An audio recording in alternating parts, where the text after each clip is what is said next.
দেখা গেল সে সেলফি তুলে আমার নেতা কর্মীদেরকে দেখাচ্ছে যে আমি বিএনপি করি।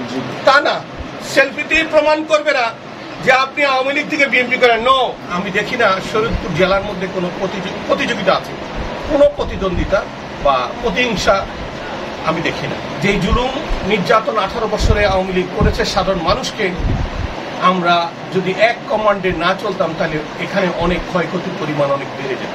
আগামী 6 মাস কোনো যোগদান হবে না। যেহেতু আমি শরীয়তপুর জেলার প্রেসিডেন্ট, আমি আওয়ামী লীগের প্রেসিডেন্ট সেক্রেটারি সাংগঠনিককে আমি চিনি, তার নিচের লেভেলের কে কি পজিশনে সেটা আমি চিনি না। আমি একটা প্রোগ্রামে গেলাম, হঠাৎ করে 1-2 জন এসে বললো একটা সেলফি তুলি। দেখা গেল সে সেলফি তুলে আমার নেতা কর্মীদেরকে দেখাচ্ছে যে আমি বিএনপি করি। তা না, সেলফিটি প্রমাণ করবে না যে আপনি আওয়ামী লীগ থেকে বিএনপি করেন। নো।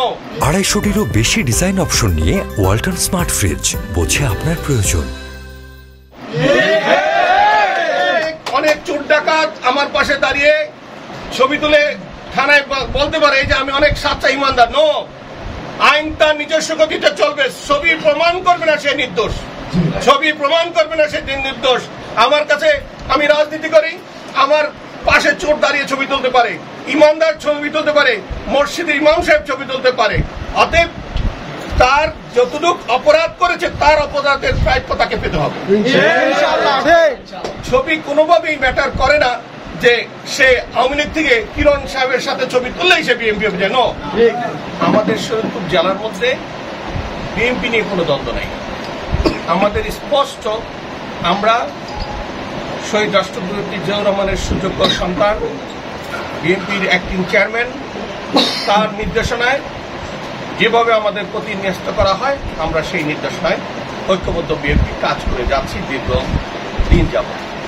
আমার উপরে যেই যতদিন যাবৎ ন্যস্ত হয়েছে সভাপতির দায়িত্বে, আমি দেখি না শরীয়তপুর জেলার মধ্যে কোনো প্রতিযোগিতা আছে, কোনো প্রতিদ্বন্দ্বিতা বা প্রতিহিংসা আমি দেখি না।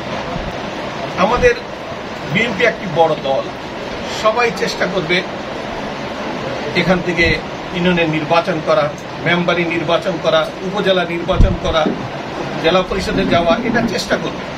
সেখানে তাদের মধ্যে তো কিছু প্রতিযোগিতা থাকবে, বাট আমার যতটুকু দেখেছি প্রতিহিংসা পরায়ণ কোনো রাজনীতি শরীয়তপুর জেলায় হচ্ছে না। আমরা নেতারা, আপনারা সাংবাদিকরা দেখেছেন, লং মার্চে আমার নেতৃত্বে শরীয়তপুর স্টেডিয়ামে আমরা একত্রিত প্রোগ্রাম করেছি। গত কিছুদিন আগে আমাদের অ্যাক্টিং চেয়ারম্যান ভার্চুয়াল মিটিং করেছেন। আমি চেষ্টা করেছি সবাইকে ঐক্যবদ্ধভাবে স্বল্প সময়ের মধ্যে ওখানে মিটিং উপস্থিত রাখার জন্য, অনেকটা অংশ উপস্থিত হয়েছে। আর আমি এতটুকু মনে করি, আমরা যদি ঐক্যবদ্ধ বিএনপি না করতাম, আপনারা এই সারা বাংলাদেশে যে চিত্র, যেই জুলুম নির্যাতন 18 বছরে আওয়ামী লীগ করেছে সাধারণ মানুষকে, আমরা যদি এক কমান্ডে না চলতাম তাহলে এখানে অনেক ক্ষয়ক্ষতির পরিমাণ অনেক বেড়ে যেত। কারণ যে প্রতিহিংসা রাজনীতি আওয়ামী লীগ শুরু করেছিল, আমি সেই প্রতিহিংসা রাজনীতি এখানে ম্যাক্সিমামটা করতে দেইনি।